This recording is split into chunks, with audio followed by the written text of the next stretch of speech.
आज के बाद मैं आपको जो सिखा रहा हूं ये 1% है, और इसी को ध्यान से अगर आप समझ जाएं, अगर आप भजन संहिता 112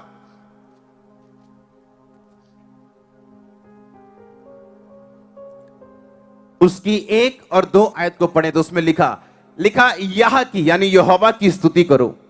क्या ही धन्य है वह पुरुष जो यहोवा का भय मानता और उसकी आज्ञाओं से बहुत खुश रहता है। उसका वंश पृथ्वी पर पराक्रमी होगा, सीधे लोगों की संतान आशीष पाएगी। अब आप अगर आपकी प्रेयर रिक्वेस्ट आपके बच्चे हैं, आपका बेटा है, आपकी बेटी है, आप उनको नहीं चाहते जिस तरह आपने संघर्ष किया वो संघर्ष करें।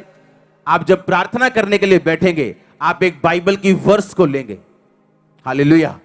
आप पहले थैंक्स गिविंग करेंगे, आप प्रार्थना करेंगे, परमेश्वर मैं तेरा थैंक्स करती हूं कि तूने मुझे चुना, मैं तेरा थैंक्स करती हूं कि मैं तेरे घर में हूं, मैं तेरा थैंक्स करती हूं मैं तेरी हुजूरी में हूं, मैं काबिल नहीं थी तेरी हुजूरी में आती लेकिन तूने मुझे अपने अनुग्रह से बुलाया, और अगर तूने मुझे अपने पास बुलाया तो मेरी प्रार्थना को सुनने के लिए बुलाया। अब मैं प्रार्थना करती हूं तेरे वचन के अनुसार जो भजन संहिता 112 के 2 में लिखा कि सीधे लोगों की संतान आशीष पाएगी और धर्मी का वंश पराक्रमी होगा। अब मेरे बच्चों को छू और उनको ऐसा छू वो पराक्रमी बने। अगर पराक्रमी बनने में कोई भी उनकी गंदी आदत है वो छूट जाए, अगर शैतान उनको तंग करता है वो चला जाए।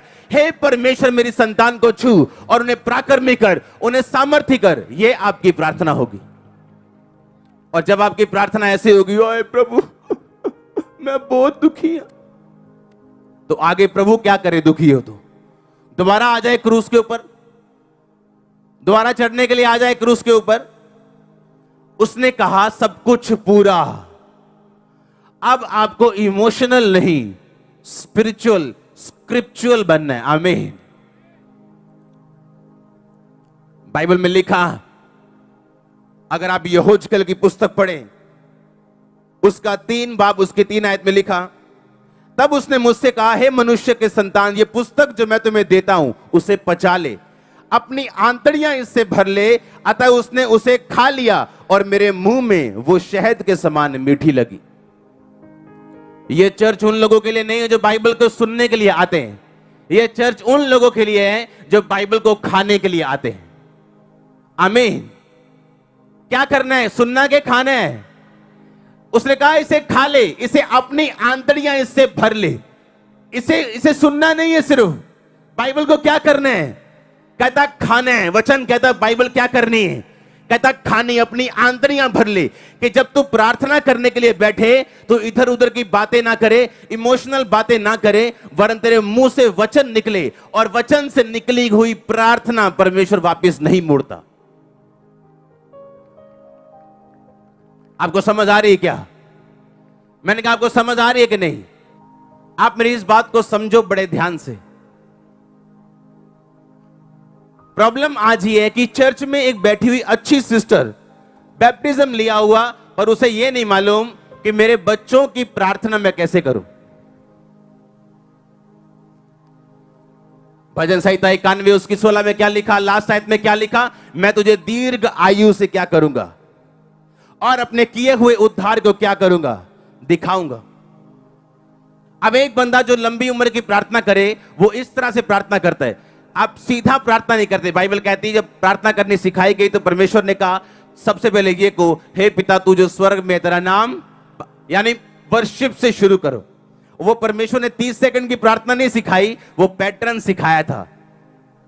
जो आप करते हो 30 सेकंड की प्रार्थना, 30 सेकंड वाली ऐसे वाली, वो प्रार्थना नहीं है, वो पैटर्न है। वो प्रार्थना करने का तरीका है कि सबसे पहले वर्शिप से शुरू करो। जब भी प्रार्थना करने के लिए जाओ, अपनी रिक्वेस्ट लेने के लिए जाओ, सबसे पहले वर्शिप करो कि पिता मैं तेरा थैंक्स करता हूं, तूने मुझे चुन लिया, मुझे अपने पास बुला लिया। कोई मायने नहीं करता मेरी कंडीशन अब कैसी, पर मैं तुझे जीवित परमेश्वर को जान चुका हूं। मैं जान चुका हूं तू जीवित है। मैं जान चुका हूं एक दिन मैं गवाही के साथ वापस आऊंगा और मैं स्वर्ग का अधिकारी हूं। मैं जान चुका हूं मैंने साल्वेशन पा ली। फिर आप प्रार्थना शुरू करोगे कि बेटा तेरे वचन में ये लिखा कि मैं तुझे दीर्घ आयु से तृप्त करूंगा। परमेश्वर तू जानता है कि ये बीमारी जो मुझे है ये मुझे दीर्घ आयु जाने नहीं देगी, इसलिए इस बीमारी को हील कर ताकि मैं दीर्घ आयु में जा सकूं। पिता बीमारी के साथ दीर्घायु किसी काम की नहीं, गरीबी के साथ दीर्घायु किसी काम की नहीं। मुझे आशीषें भी दे कि मैं दीर्घ आयु जी सकूं और आनंदित होकर जी सकूं। तूने कहा कि मैं तुझे उद्धार दिखाऊंगा, अपना उद्धार तुम्हें दिखाऊंगा। तुम मुझे उद्धार दिखा मेरे बच्चों में, मेरी फैमिली में, मेरे फाइनेंस में, मेरी बॉडी में, मेरी स्पिरिट में, मेरी आत्मिक जिंदगी में। आप करके देखो इस तरह से प्रार्थना, करके देखो वचन के बीच से प्रार्थना। हमारी वचन इमोशंस, हमारी प्रार्थना इमोशन के साथ भरी हुई है। हमें लगता है कि हां पिता सब जानता है, बाइबल कहती है वो सब जानता है, पर कहता है वो मांगो तो दिया। बाइबल कहती है ऐसा। बाइबल मैं आपको पढ़ाऊंगा बाइबल आज। हां, सब जन खोलो यशाया उसकी 41 आयत, मैं हिंदी में पढ़ूंगा उसको। आपको ये बात बड़े ध्यान से आज समझनी है और दिल में डालनी है। आप जज के सामने चले जाओ और जज को ये बोलोगे, जज साहब इस माता का एक लौता बेटा है ये, आप इसे फांसी नहीं दे सकते, आप इसे छोड़ दो। जज आपकी बात ना सुन के ये देखेगा कि आपके पास प्रूफ है या नहीं। हालेलुया। आज जो वचन मैं आपको पढ़ा रहा हूं उसमें लिखा, परमेश्वर ने कहा अपना प्रमाण दो, अपना मुकदमा लड़ो, अपने न्याय के लिए खड़े रहो।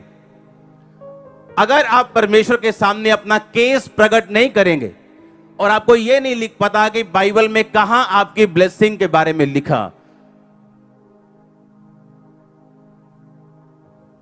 हम बैठ के प्रार्थना कर रहे हैं, परमेश्वर मुझे फाइनेंशियल ब्लेसिंग चाहिए।